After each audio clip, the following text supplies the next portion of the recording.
वो कहते हैं ना कि विश्वास पहाड़ों को हिला सकता है, लेकिन हमें अपना विश्वास किस पर रखना चाहिए। ये कहानी यही सवाल उठाती है। लेंचो एक किसान है जो अपनी फसल बर्बाद होने पर गॉड को एक लेटर लिखता है। उस लेटर में लेंचो गॉड से 100 पेसोस मांगता है।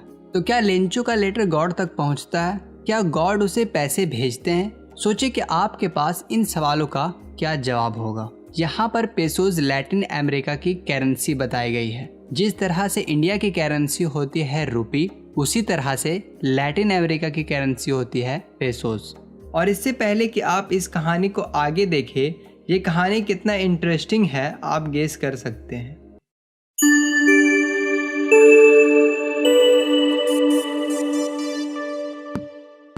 पूरी घाटी में नीची पहाड़ी की क्रस्ट पर सिर्फ एक ही घर था।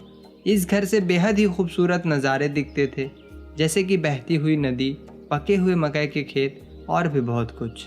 इस साल बहुत ही अच्छा फसल हुआ। पूरे मकई के खेत फूलों से भरे हुए थे। मकई के खेत को सिर्फ एक चीज़ की ज़रूरत थी, वो थी बारिश या कम से कम एक सावर की। लेंचो जो अपने खेतों को अच्छी तरह से जानता था, वो दिन भर नॉर्थ ईस्ट की तरफ आकाश की ओर देखने के अलावा और कुछ नहीं किया था। फिर वो अपने वाइफ के पास जाता है और बोलता है, लगता है आज अच्छी बारिश होने वाली है। उसकी वाइफ जो रात का खाना बना रही थी, वो खाना बनाते हुए बोलती है, हाँ, अगर गॉड ने चाहा तो जरूर बारिश होगी। उसके बड़े लड़के खेत में काम कर रहे थे और छोटे लड़के घर के पास ही खेल रहे थे। फिर लेंचो की वाइफ ने सबको खाना खाने के लिए घर के अंदर बुलाई। अभी सब खाना ही खा रहे थे, वैसे ही बारिश के बड़ी बड़ी बूंदें गिरने लगी, जैसा कि लेंचो ने प्रिडिक्ट किया था। नॉर्थ ईस्ट में बादलों के विशाल पहाड़ आते हुए देखे जा सकते थे। हवा ताज़ी और मीठी थी। लेंचो बारिश को महसूस करने के लिए जब वो बाहर गया तो उसने कहा, ये आसमान से गिरने वाली बारिश की बूंद नहीं है, ये नए सिक्के हैं। बड़ी बूंद 10 सेंट है और छोटे 5 सेंट है। एक खुशी के साथ उन्होंने पके हुए मकई के खेतों को उसके फूलों के साथ देखा, जो कि बारिश से घिरा हुआ था। लेकिन अचानक तेज हवा चलने लगी और बारिश के साथ साथ बड़े बड़े ओले भी गिरने लगे। ये रियली में नए सिल्वर कॉइन से मिलते जुलते थे। लड़के खुशी से जमे हुए फ्रोजन पल्स को लेने के लिए बाहर भागे। फिर लेंचो ने कहा, ये बिल्कुल भी अच्छा नहीं हो रहा है। मुझे आशा है कि ये जल्दी गुजर जाएंगे। लेकिन 1 घंटे तक घर, बाग, मक्के के खेत और पूरी पहाड़ी पर ओले बरसे। मैदान सफ़ेद था, मानो नमक से ढका हो। पेड़ों पर एक पत्ता भी नहीं रहा। मक्का पूरी तरह से बर्बाद हो गया। फूल पौधों से जा चुके थे। लेंचो की आत्मा दुख से भर गई। जब तूफान शांत हो गया तो मैदान के बीच में खड़ा हो गया और अपने बच्चों से कहा, इतना नुकसान तो लोकस्ट भी नहीं पहुंचाता जितना कि इस साल हमें ओलों ने पहुंचाया है। ओलों ने तो कुछ नहीं छोड़ा। इस साल हमारे पास कॉर्न नहीं होंगे। वो रात एक दुख भरी रात थी। कोई नहीं है जो हमारी मदद कर सके। लगता है हम सब इस साल भूखे ही रह जाएंगे। लेकिन घाटी के बीच उस एकमात्र ही घर में रहने वाले सभी लोगों के दिल में एक ही आशा थी, और वो थी गॉड से मदद की। इतना परेशान मत हो। भले ये पूरा नुकसान की तरह लगता है, याद रखिए कि कोई भी भूख से नहीं मरता है। पूरी रात लेंचो ने सिर्फ एक ही आशा के बारे में सोचा, गॉड की मदद, जिसकी आंखें सब कुछ देखती है, यहाँ तक कि किसी के मन में क्या है। लेंचो एक बहुत ही मेहनती किसान था जो खेतों में बैल की तरह काम करता था, लेकिन फिर भी वो लिखना और पढ़ना जानता था। अगले संडे को सुबह में उसने एक लेटर लिखना शुरू किया जो गॉड के लिए था। उन्होंने लिखा, गॉड, यदि आप मेरी मदद नहीं करते हैं तो मेरा परिवार और मैं इस साल भूखे ही रह जाएंगे। मुझे अपने खेतों को फिर से बोने और फसल आने तक जीने के लिए 100 पैसों की जरूरत है, क्योंकि ओला बारिश के कारण मेरे सारे फसल बर्बाद हो गए हैं। उसने लेटर को पॉकेट के अंदर रखा और फिर परेशान होकर शहर की ओर चला गया।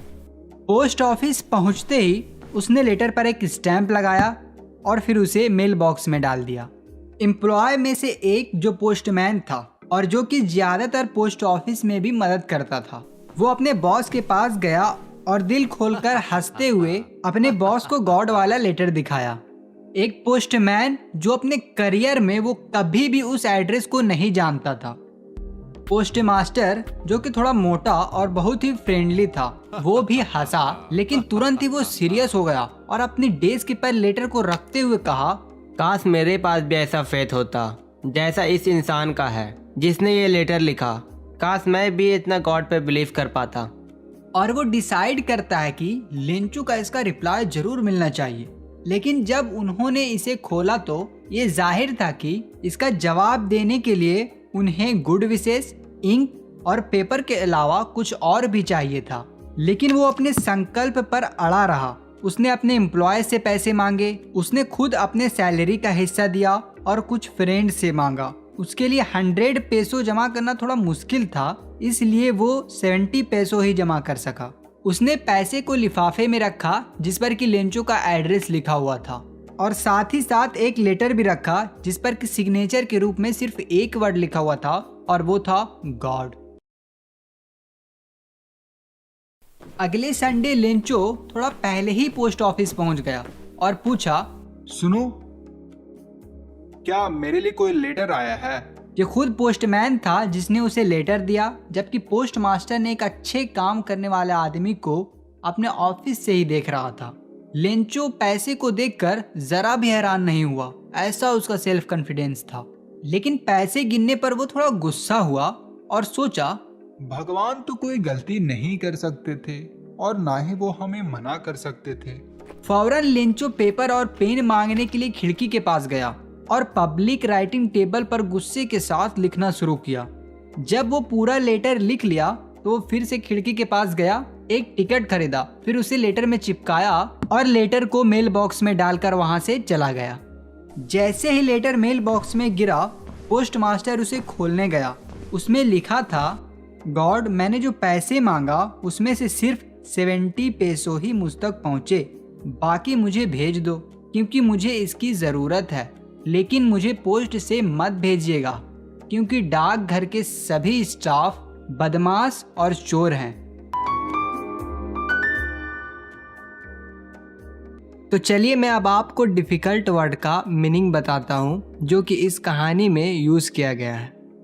कॉर्न का मीनिंग है मक्का, मकई या भुट्टा।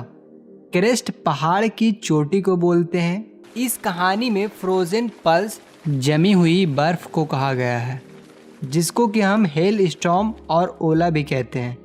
लोकस्ट कीड़े को बोलते हैं जो कि कुछ इस तरह का दिखता है।